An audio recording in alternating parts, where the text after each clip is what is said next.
Buddy, Bill Caskey back at live 8:30 on Thursday. Every 8:30 or every Thursday at 8:30 we go live. I was thinking the other day that in my 20s I could not have done Thursday morning live. Not that we could have anyway because we didn't have the internet. But there was a bar in town called the Exchange in Indianapolis, and Wednesday was 5 beers for $1 night. So that got ugly. Anyway. Well, I brought that up. I just was thinking that it's pretty early on Thursday, but not as early as it would have been in my 20s.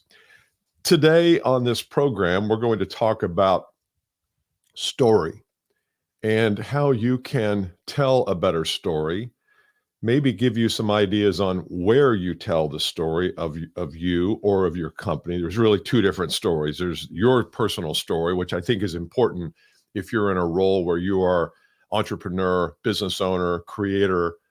If you're a frontline salesperson, you're selling something that is really disconnected from your personal story. I don't know that it's important, but the company story is. But the bottom line is I think you need a personal story because there will be times in your life when you need it. And whether that's interviewing or whether that's, in your business sales process, then you will need it.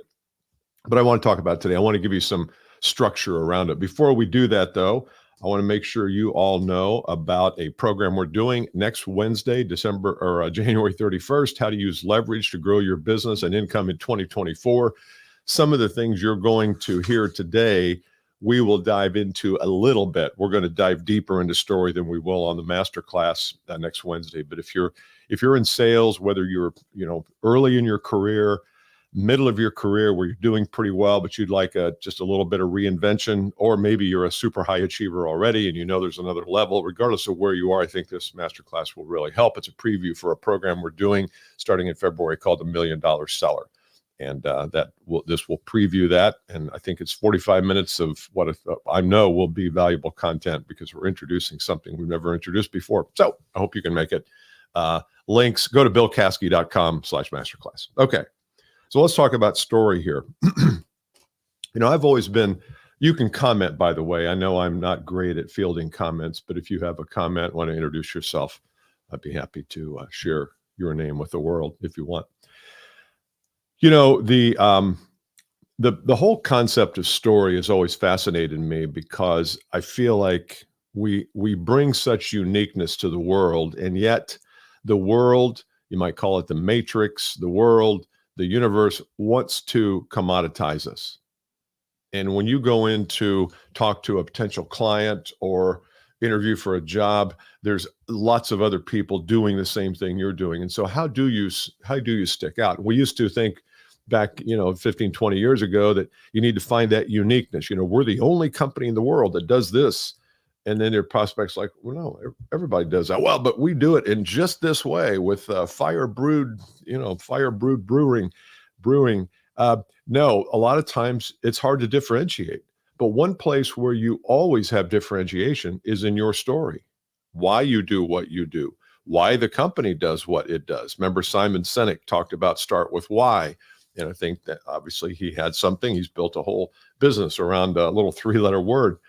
But the point there is that you are unique. So why not bring that uniqueness to the table?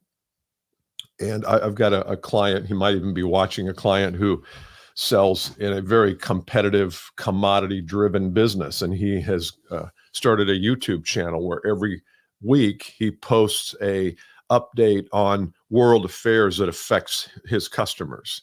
And all he's doing is reporting what he hears because he is in the know because he's with this company. There's people all over the world and they're funneling information to him. So he's got a lot of wisdom and knowledge around this. And guess what?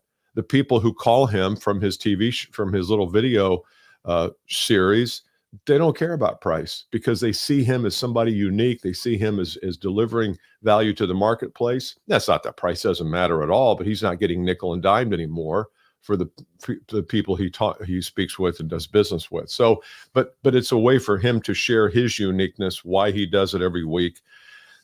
And so I've got a structure here that I want to share with you that I think is good for story structure. And I'll share it with you. And then if you have a comment or question, we can talk about it a little bit later. So the first thing you have to understand in a story, and believe me, this is something I'm constantly working on. If you come to my masterclass on the 31st, you're going to hear my story and the way I do it, and you can copy it, mimic it. Can't steal my story, but you can copy the way I talk about it. And the first part is just something from the heart. Something from the heart. It's got to be something from the heart that and that connects with another human being in a deeper way than just you sharing your resume. So let's say you're working on your personal story, and you went to college, you went to high school, you were All-American in high school, and you were on the college team, and you got recruited and went and got your doctorate degree. And if you start talking about that stuff, it bores the hell out of people. I know it doesn't bore you. Nobody cares. Nobody cares what team you were on in high school. Nobody cares that you were an All-American. Nobody cares that you went to Yale or Harvard or, what name school, insert school here. Nobody cares. Nobody cares what your accolades were. Nobody really cares if you got an MBA. Now, if you're in a business, if you're interviewing for a job at McKinsey, the fact that you have an MBA probably matters, and that's part of your story. But a story is not a resume. And I hear sometimes when we hear people say, we got to tell your story, we resort to the resume story. That's not a story. That's just a resume. That's a CV. So a story has to have something in it or the first part has to have something in it that's touching. Here's a story that I've used in the past. I don't use it so much anymore because I feel like it's been overdone, overwrought. But I got, you've heard this before, you're going to laugh when you hear it. I got cut in 8th grade. I was a basketball team. I loved the game. I was obviously not as good as I thought I was at it, but I got cut. And that really set me back. I mean, all my buddies were playing, and it was that moment when you went down to the end of the hall and see the roster. It was cut day, see the roster, and you look at the roster and your name's not on it. It was that sinking feeling of being rejected. Now, why do I tell that story? Does that story have anything to do with basketball for people? Has anybody ever been cut by an 8th grade team that I'm telling that to? Probably not. But guess what they have done? They've experienced rejection. And they've experienced a time when everything was lined up. You thought you were in, and you were out. That could have been a sale that you thought you had. Could have been a job you thought you had. Could have been a man or a woman you thought you had. Whatever. There's that feeling of inadequacy and rejection. That's why I tell that story. So that story connects with people. It connects with people at a deeper level than just sales coaching or whatever the topic is. So tell the story. Now, that's the personal story. I think it's okay to be vulnerable here. It's one thing that we don't do enough in this first part of the story is be vulnerable. We cover ourselves up, and the fact is that the deeper the story, the deeper the emotion for you, the more universal that story is for the person listening. So that's step number one, is you've got to have a story. Now, if it's not your personal story, if it's a company story, same thing. I've got a client who two gentlemen started the company, and they went out on a limb and started this company, and they had assurances from 3 customers that they were going to buy from them. And they turned in their resignation, put up a shingle, as we used to say, started the company, and guess what? All 3 companies reneged. There was no contract. They said, after second thought, we're just going to stay with this other vendor. So here they are, leaving high-paying jobs to go start a company, and the people who said they were going to do business decided not to do business. So now, again, what does that story tell? Is it about starting a business? No, probably not. What it is about is these people faced hardships and they had to have resiliency. And these 2 guys who started this company, they eventually went up and down the West Coast and found companies, little companies to work with, and they started to fashion their business. Well, that's a story worth telling. That's a cool story. It's better than they went to Harvard MBA and I have nothing against Harvard MBA, but that story is not as compelling. I went to Harvard MBA and my dad lent me $5 million to buy a business. Okay, that's good. Not much of a story, but this story is. So find that place in your history where things kind of turned against you. You had to bounce back from something. That could be a great start for a story. Okay, that's number one. You gotta have something hard. Be vulnerable. Don't worry about it. Be vulnerable. The more vulnerable you are, the more vulnerable they'll be. Okay, welcome for those of you that just joined us. We're talking about story and the power of story to sell more today. I'm really not sure how important this topic is. I find it important, and my clients find it important. But sometimes people say, "Ah, screw story. I just need to go out and make more calls. Just make more calls, Bill. Just make more calls. Just do more and go to networking events." And we're not really leveraging our time, because when we get there, we're not telling any story that's compelling. We just look like everybody else showing up. I don't want you to look like everybody else. There's a lot of everybody else's. You will end up being in the commodity dungeon if you're just like everybody else, because you've been taught to conform and comply. Don't step out of line. Tall poppy syndrome. I mean, think about the school system. They don't teach us to be unique. They teach us to be universal and comply, and that's okay. But at some point, you have to stick your head out of the sand and say, "How am I unique? What is my story?" Because everybody's story is unique. So how do we bring that to the table? So that's number one, is find something to start with that touches the heart of the prospect, and you too.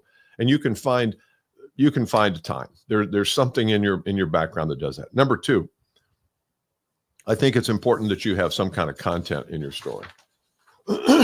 Some kind of content, some kind of framework. Excuse me. Milk. Some kind of framework or process or method where you take people from where they are to where they want to be. Now, you'd say, well, how does the story relate to that? My hope is that your story will connect to that. So, for example, in my story, one of my stories, I talk about how I was terrible at sales. I was lousy. I got out of school. I had no background in sales. I sold heavy equipment. I had no background in that. I was just taught all the features and benefits, and thought if I went out and just blah, blah, blah, blah, all the features and benefits people would buy, and they didn't.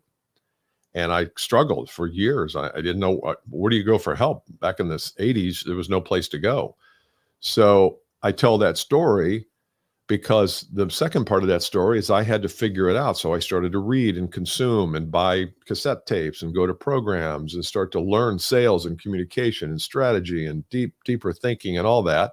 And that hardship where I wasn't very good at something caused me to really start to study it, which allowed me to create something that was different than what everybody else was doing. And that's what we have today in the Caskey work. Is we've got a methodology, an approach that's very different than anybody else. And some of you are familiar with it. Some of you are familiar with bits and pieces of it. Again, come January 31st, and I'll share with you the next iteration of it. It's brand new, something I haven't talked about before, but is very helpful for people.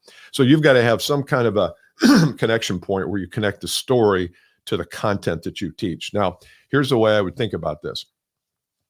What are 3 to 5 things, excuse me, I'm sorry.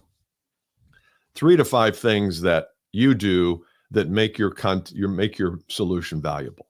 It could be the process that you take people through, as I said earlier. It could be that you have a unique formula for something that it fits certain people, but it doesn't fit other people. And the ideal thing there is, well, what's the tool that's going to help the customer realize whether you have a solution for them or you don't have a solution for them? It could be an assessment, an audit. We use an assessment in our corporate work where a company comes to us and they want to do business, or they think they might want to do business. We go through a little process, and it's not a paid process, but it's got some online components to it, and that's how we do it. Doesn't have to be that, but you need something that pivots and starts talking about your content. So your content is part of the story. Third part of the story is there's got to be some kind of invitation. I like to think of it as an invitation rather than a pitch or a close for something. I just feel like anytime you start to pitch and you haven't told the prospect you're about to pitch, and it sounds like a pitch, then you're going to drive people away. I like invitation. I like saying, look, at the end of this, I've shared with you what we do, how we do it, how we got here. I'd like to invite you, if you're interested and so inclined, to do something. What is the offer? What's the next step offer? And when I say offer, I don't mean what's the solution. what's the next step of that offer? So if we get down to, if we're doing a speech, if I'm doing a speech, I might say, at the end, I might say, look, if you are so inclined and want to hear more, what we have done, we set up some calls that you can book a call. These calls are 30 minutes. In that call, we're going to do this, this, and this.